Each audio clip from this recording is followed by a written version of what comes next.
మంత్రి పొంగులేటి శ్రీనివాసరెడ్డికి పదవి గండం ఉన్నట్టే కొడుతున్నది. ఉచ్చు గట్టిగా బిగేసేటట్టున్నది. ఇప్పుడంతా రాఘవ కన్స్ట్రక్షన్ చుట్టే నడుస్తున్నది రాజకీయము.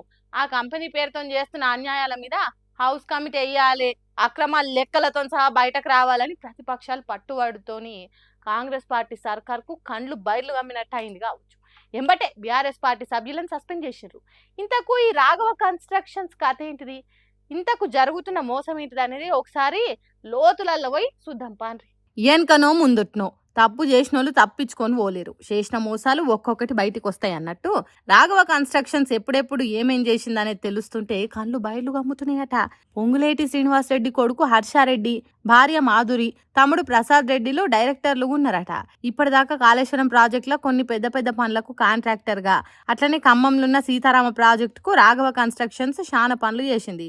ఇప్పటిదాకా మంచిగానే ఉన్నది కానీ హైదరాబాద్ శివార్లో కొత్వాల్గూడ ఏరియాలో ఒక పెద్ద లంగదందా నడుపుతుంది ఈ కంపెనీ అని బీఆర్ఎస్ పార్టీ గట్టిగా చెప్తున్నారు. అక్కడ మైనింగ్ పర్మిషన్ లేదట, పొల్యూషన్ క్లియరెన్స్ లేదట, కానీ అక్కడ పెద్ద రాళ్లు చూర చూర చేసే క్రషర్ మిషన్లు పెట్టి నడిపిస్తున్నారట.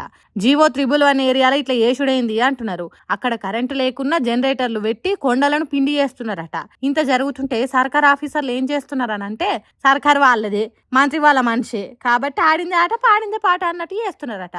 అక్కడున్న 350 ఎకరాల సర్కార్ భూమిని 1978లో అప్పటి సర్కార్ పేదలకు 200 ఎకరాలు ఇచ్చిందట.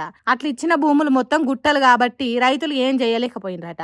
మళ్ళా 2008లో మళ్ళా ఆ భూములను సర్కార్ వెనకకు తీసుకున్నదట. తర్వాత ఒక కంపెనీకి టౌన్షిప్ కట్టుండ్రని ఇస్తే అది కూడా చేతులు ఎత్తేసిందట. తెలంగాణ వచ్చినాక కేసీఆర్ సర్కార్ వాటిని రెవెన్యూ రికార్డులకు ఎక్కించి సర్కార్ భూమి అన్నట్టు రాసిందట. కానీ ఇప్పుడు ఈ రాఘవ కంపెనీ వాటిని అప్పట్లో రైతులకు ఇచ్చిండ్రు కాబట్టి వాళ్ళ దగ్గర నుంచి లీజుకు తీసుకున్నాం అన్నట్టు రైతులతో చెప్పించిందట. ఆ భూమే వాళ్ళది కాదు అంటే వాటిని లీజుకు తీసుకున్నాం అనిపించి ఇంకో తప్పు చేసింది. అసైన్డ్ భూములను లీజుకు ఇయ్యర్ అనేది తెలవనట్టు చేసింది. అయితే దీంట్లో అందరికీ క్రషర్ మిషన్లే కనిపిస్తున్నాయి కానీ శంషాబాద్ ఎయిర్పోర్ట్ పక్కకే ఉన్న 350 ఎకరాల భూమిని గాజేసేదానికి అసలు ఉపాయం అన్నట్టు. దీని వెనుక ఓ ఆంధ్ర వ్యాపారి ఉండి నడిపిస్తున్నాడట. అంటే చూడండి, రాష్ట్రం ఇడిపోయినా ఇంకా వాళ్ళ పీడ ఓనిస్తలేరన్నట్టే కదా. ఇదంతా బీఆర్ఎస్ పార్టీ బయట పెట్టే వరకు ముంత పోగేసిన ముంగిస తిరిగైంది సర్కార్ పరిస్థితి. ఎటు మెస్ల లేక రాఘవ కన్స్ట్రక్షన్ కంపెనీకి మంత్రి పొంగులేటి శ్రీనివాసరెడ్డికి ఎటువంటి సంబంధం లేదని సీఎం రేవంత్ రెడ్డి చెప్పిండు.